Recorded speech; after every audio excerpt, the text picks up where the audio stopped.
Hello दोस्तों, welcome to my new video. तो आज का हमारा जो टॉपिक है राष्ट्रपति की शक्तियां। पिछले 2 दिन से हम यही चर्चा कर रहे हैं, है ना। पार्ट 1 हुआ था पहले दिन, तो कल हमने देखा पार्ट 2 के बारे में। राष्ट्रपति की शक्तियां पार्ट 3 देखने जा रहे हैं। तो कल हमारा चल रहा था विधायी शक्तियां, तो कल कंप्लीट नहीं हो पाया था। हमने टोटल 8 पॉइंट कवर किए थे। अगर आप वो वीडियो नहीं देखे होंगे तो मैं डिस्क्रिप्शन के लिंक में डाल दूंगा, है ना। उस पहले वीडियो को देखिएगा 8 पॉइंट, फिर 9वां पॉइंट और 10वां पॉइंट यहाँ पे देखिएगा, ठीक है। तो कल हमने क्या देखा था विधायी शक्तियों में। 9वां पॉइंट क्या है, कुछ विधेयक पर राष्ट्रपति को पूर्वानुमति आवश्यक है। पूर्वानुमति क्या होता है ना, कि जैसे कोई विधेयक पास कराना हो, जैसे संसद में कोई विधेयक पारित होना हो, तो उससे पहले राष्ट्रपति की अनुमति लेना आवश्यक होता है। जैसे किन किन की चीजों पे, तो राज्य के निर्माण में, राज्य के नाम परिवर्तन में। जैसे हमारे उत्तर प्रदेश में योगी जी ने बहुत सारे नाम चेंज किए, तो उससे पहले किसकी अनुमति लेनी पड़ी होगी, राष्ट्रपति जी की अनुमति लेनी होगी। और एक चीज होता है धन विधेयक जैसे चीजों में, है धन विधेयक, इसमें भी राष्ट्रपति की अनुमति लेना आवश्यक होता है। तो यही 9वां पॉइंट क्या कह रहा है कि कुछ विधेयक पर राष्ट्रपति की पूर्वानुमति आवश्यक है, जैसे राज्य के निर्माण के लिए, राज्य के नाम के परिवर्तित के लिए या धन विधेयक के लिए राष्ट्रपति की अनुमति लेना जरूरी होता है, ठीक है। अब बात आती है एक आर्टिकल, है ना, 10वां पॉइंट है आर्टिकल 111। ये आर्टिकल 111 क्या बताता है कि राष्ट्रपति द्वारा विधेयक पर अनुमति देता कैसे है ना। जो राष्ट्रपति अनुमति देता है वो किस प्रकार से देता है, कैसे देता है। तो आर्टिकल 111 ये बताता है कि राष्ट्रपति 3 तरह से अनुमति दे सकता है। तो हम देखेंगे पहला अनुमति के बारे में, सेकंड के बारे में और थर्ड के बारे में। तो जो पहली अनुमति है राष्ट्रपति की, तो अनुमति दे सकता है ना। इसमें लिखा गया है आर्टिकल 111 में क्या लिखा गया है कि अनुमति दे सकता है। जब राष्ट्रपति अनुमति दे देगा तो क्या हो जाएगा, वो विधेयक कानून बन जाएगा, है ना। अगर जिस विधेयक को राष्ट्रपति ने अनुमति दे दिया तो विधेयक कानून बन जाएगा। तो सिंपल है। अब दूसरा देख लेते हैं। दूसरा क्या कह रहा है कि अनुमति रोक सकता है ना। एक तो अनुमति दे सकता है और दूसरा अनुमति को रोक सकता है। अगर अनुमति रोक लेगा तब क्या होगा, विधेयक कानून नहीं बनेगा। सिंपल सी बात है ना। यह क्या कर रहा था, अनुमति दे रहा था तो विधेयक कानून बन जाता था, और अनुमति को रोक रहा है तो विधेयक कानून नहीं बनता है। अब दोस्तों यहीं पे देखना होगा, यहीं पे राष्ट्रपति के वीटो पावर है ना। आपने लोगों ने बहुत सुना होगा वीटो पावर के बारे में। तो यहीं पे राष्ट्रपति के वीटो पावर का उद्भव होता है ना। जो अनुमति रोकता है वहीं वीटो पावर का उद्भव होता है। वीटो ये लैटिन वर्ड है, वीटो जो है लैटिन वर्ड है। और वीटो का मतलब क्या होता है, आई ऑब्जेक्ट। आई ऑब्जेक्ट मतलब मैं मना करता हूं, है ना। तो जब राष्ट्रपति दूसरा क्या है, अनुमति रोक सकता है, उसी को वीटो पावर कहते हैं। वहीं पे राष्ट्रपति का वीटो पावर होता है। तो जब वो अनुमति नहीं देता है तो विधेयक कानून नहीं बनता। अब थर्ड देख लेते हैं। थर्ड में क्या है कि अगर जो संसद कोई विधेयक पारित करता है ना, संसद में कोई विधेयक पारित होता है तो किसके पास आता है, वो आता है राष्ट्रपति के पास। जो संसद के पास पुनर्विचार हेतु वो भेज सकता है ना। जो संसद ने विधेयक कानून पारित करके भेजा है राष्ट्रपति के पास, तो राष्ट्रपति उसे संसद, अगर राष्ट्रपति नहीं मान रहा है तो उसे संसद के पास पुनर्विचार हेतु वो भेज सकता है। फिर आती है, जब भेज सकता है तो फिर संसद क्या करेगा, तो संसद या तो जो राष्ट्रपति जी को जो उसमें नहीं पसंद आएगा, है ना, जो अगर विधेयक पारित हुआ है संसद में और संसद ने उसका हस्ताक्षर के लिए किसके पास भेजते हैं, राष्ट्रपति जी के पास। अगर राष्ट्रपति जी को नहीं पसंद आता है, अगर उनको उसमें जो कमियां लगती है तो कमेंट उस पर लिख के देते हैं कि ये कमी सुधारिए, है ना, या कुछ नया लागू कीजिए कि क्या कमी है। अगर वो लिख के देते हैं, अगर उस हिसाब से संसद उसे जैसे राष्ट्रपति जी ने कहा है वैसा करके देता है तो जो राष्ट्रपति जी पारित कर देते हैं। अगर नहीं भी करके देता है ना, अगर नहीं भी करता है, अगर संसद पुनः राष्ट्रपति को विधेयक संशोधन के साथ या उसके बिना, है ना, संशोधन करके भी दे सकता है। अगर राष्ट्रपति जी जैसा चाहते हैं वैसा करके भी दे सकता है। अगर संसद को लगता है कि जो उसने पारित किया है वो सही है, तो बिना संशोधन के ही अगर वो पुनः राष्ट्रपति जी के पास भेजता है तो इस बार क्या करना पड़ेगा, राष्ट्रपति को अनुमति अवश्य देना होगा। अब यह बात आ जाती है, अब यहाँ राष्ट्रपति बाध्यकारी हो जाता है अनुमति देने के लिए, है ना। ये 44वें संशोधन में हुआ था ऐसा, है ना, कि एक बार आप पुनर्विचार कर सकते हो और दूसरी बार आपको मानना ही होगा, है ना। तो वो यहीं पे हुआ है। तो हमने तीनों देख लिया कि पहले अनुमति दे सकता है तो विधेयक कानून बन जाता है, दूसरा अनुमति को रोक सकता है तो ही वीटो पावर होता है, और जब अनुमति को रोक लेगा तो विधेयक कानून नहीं बनेगा। और तीसरा हमने देखा, अगर संसद कोई भी कानून या विधेयक राष्ट्रपति जी के पास भेजता है तो राष्ट्रपति जी उसको, अगर उनको नहीं अच्छा लगता है, उनको जो कमेंट करना है वो लिख के देते हैं, फिर संसद के पास जाता है ना। अगर संसद उसको देखती है, अगर उसको लगता है कि जो मैंने कानून पारित किया वो सही है, तो राष्ट्रपति जी को पुनः वही विधेयक संशोधन के बिना ही भेज देती है। इस बार क्या करना होगा, राष्ट्रपति को उस पर अनुमति देनी होगी। तो आर्टिकल 111 यही कहता है 3 अनुमति के बारे में राष्ट्रपति की, है ना। तो आई होप समझ में आएगा आपको आर्टिकल 111 क्या है, ठीक है। अब जब यहीं पे वीटो पावर है ना, हम वीटो पावर के बारे में जान लेते हैं कि राष्ट्रपति की ये वीटो पावर क्या होती है ना। तो हमने क्या डाल दिया, टाइप ऑफ वीटो पावर, है ना, वीटो के प्रकार। तो वीटो के कितने प्रकार हैं, 4 प्रकार है। पूरे विश्व की बात कर रहा हूं मैं, है ना, पूरे विश्व में 4 प्रकार हैं वीटो के। तो जो हमारे भारत में, है ना, हमारे भारत में जो जितने वीटो हैं, कितने वीटो, तो हमारे भारत में ए वीटो है, आत्यांतिक वीटो है, विलंबकारी वीटो है और जेबी वीटो है, ठीक है। ये जो जेबी वीटो है, पॉकेट वीटो है, ये राष्ट्रपति की विवेकाधीन होता है ना, ये राष्ट्रपति के विवेकाधीन होता है,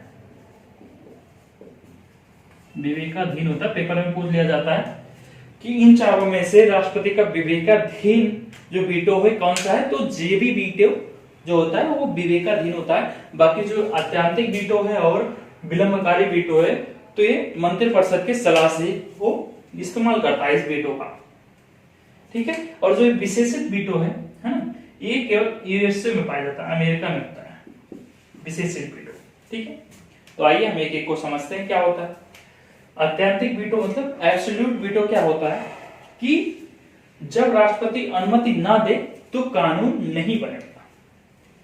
तो जो राष्ट्रपति के पास ऐसा वीटो है, आत्यांतिक वीटो, अगर राष्ट्रपति को, है ना, राष्ट्रपति उस विधेयक को अनुमति ना दे तो कानून नहीं बनेगा, चाहे संसद उल्टे बल खड़े हो जाए, जो भी कर ले संसद, लेकिन वो कुछ नहीं कर सकता, है ना। राष्ट्रपति अगर अनुमति नहीं दे रहा है तो कानून संसद नहीं बना सकता, ना पारित कर सकता है। तो पहली पावर राष्ट्रपति जी के पास है आत्यांतिक वीटो के रूप में, कि अगर वो अनुमति नहीं देता है संसद को कानून पारित के लिए तो कानून नहीं बनेगा। अब देख लेते हैं इंडिया में दूसरा क्या है, विलंबकारी वीटो, है ना, सस्पेंसिव वीटो। अब देख लेते हैं सस्पेंसिव वीटो क्या होता है। तो राष्ट्रपति के वीटो को साधारण बहुमत से समाप्त कर दे और कानून बना दे, साधारण बहुमत से समाप्त कर दे और कानून बना दे। अब इसका क्या मतलब हुआ, इसका मतलब हम यहीं से ले सकते हैं, अभी हमने पढ़ा है थर्ड वाला, है ना, कि संसद क्या करता है, संसद जब कोई भी विधेयक राष्ट्रपति जी के पास भेजता है तो राष्ट्रपति जी उसको क्या करते हैं, पुनर्विचार हेतु संसद के पास भेज देते हैं। तो संसद या तो जो कमी होगी जो राष्ट्रपति चाहते होंगे उसको सही करता है ना, उसमें संशोधन करता है। अगर संशोधन नहीं भी करता, अगर वो वैसे बिना संशोधन के ही फिर से राष्ट्रपति जी के पास भेजता है तो राष्ट्रपति को अनुमति अवश्य देना होगा, हमने ये देखा था। तो संसद क्या करता है कि साधारण बहुमत से, इसी प्रकार से एक बार तो राष्ट्रपति जी मना कर देते हैं, राष्ट्रपति जी मना कर देते हैं, लेकिन संसद साधारण बहुमत से उसे समाप्त कर देता है। मतलब कि जो इनके पास वीटो पावर है उसको समाप्त कर देता है। एक बार तो ये रोकते हैं, है ना, जब दूसरी बार अगर फिर से संसद भेजता है तो इनको मानना ही होगा। तो यही इसका मतलब विलंबकारी वीटो का, है ना, तब वो कानून बना लेता है संसद। अब इसी से मिलता जुलता है ये विशेषित वीटो, विशेषित वीटो, है ना।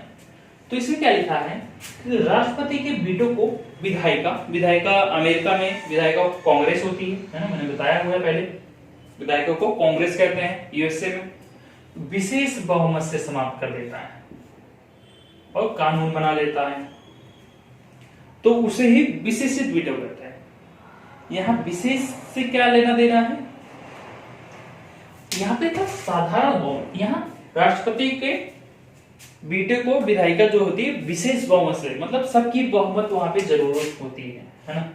जो वहां पे कांग्रेस होती है वो विशेष बहुमत से ही उसे समाप्त कर देती है, तो कानून बना लेती है। वहां की जो कांग्रेस है, विधायिका है, वो कानून बना लेती है विशेष बहुमत से। तो यही होता है विशेषित बहुमत। ये हमारे इंडिया में नहीं है, ये अमेरिका में है। अब देख लेते हैं लास्ट चौथा, जेबी वीटो, है ना। जेबी वीटो मीन्स पॉकेट वीटो, मतलब जेब में रखा हुआ, जैसे जेब की बात हो रही है। तो ये क्या होता है कि राष्ट्रपति अनुमति देने या ना देने की घोषणा नहीं करता है। मतलब क्या है, जैसे अब संसद ने, है ना, कोई विधेयक पारित किया और उसे राष्ट्रपति जी के टेबल पे भेज दिया, है ना, कि हस्ताक्षर के लिए जा रहा है।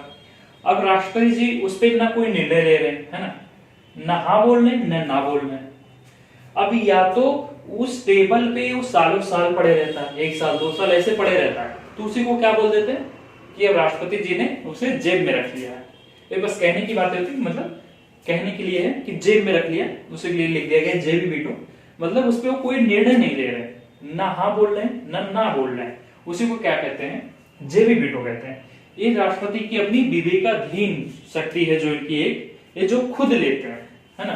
बाकी जो था अत्यंतिक वीटो और जो है विलंबकारी वीटो, ये मंत्रिपरिषद की सलाह से लेते हैं, ठीक है। लेकिन जेबी वीटो जो है वो अपने विवेकाधीन से लेते हैं। तो इंडिया में एक बार हुआ है, वो भी 1986 ईस्वी में हुआ था, जब ज्ञानजेल सिंह राष्ट्रपति थे उस समय। और किस लिए लिया गया था, तो डाकघर विधेयक संशोधन, है ना, डाकघर विधेयक संशोधन।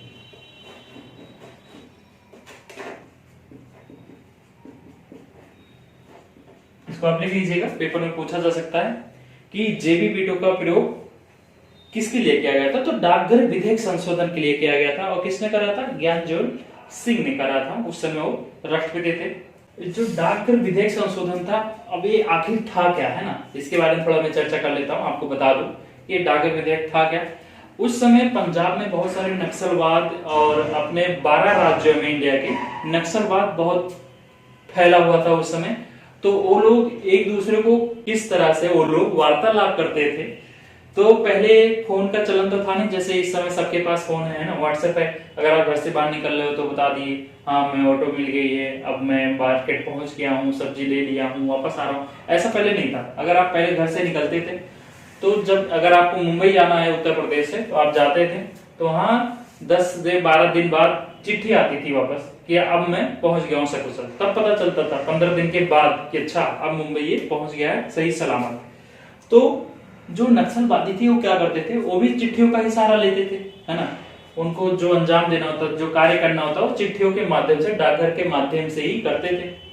तो उस समय संसद ने क्या बोला कि डाकघर विधेयक संशोधन क्या हुआ कि ये पारित करते हैं। इसमें क्या लिखा गया कि इन चिट्ठियों को हम पहले पढ़ेंगे, है ना, हम इसको पढ़ेंगे, जो चिट्ठी सही होगी हम उसको उससे सील पैक करके वापस भेज देंगे जहां जाना होगा, और जिस चिट्ठी में हमको कमी लगेगी, जिसमें हमें संदेह होगा, हम उसको पुलिस को दे देंगे। तो यही था डाकघर विधेयक संशोधन। लेकिन राष्ट्रपति जी को ये पसंद नहीं आया, है ना।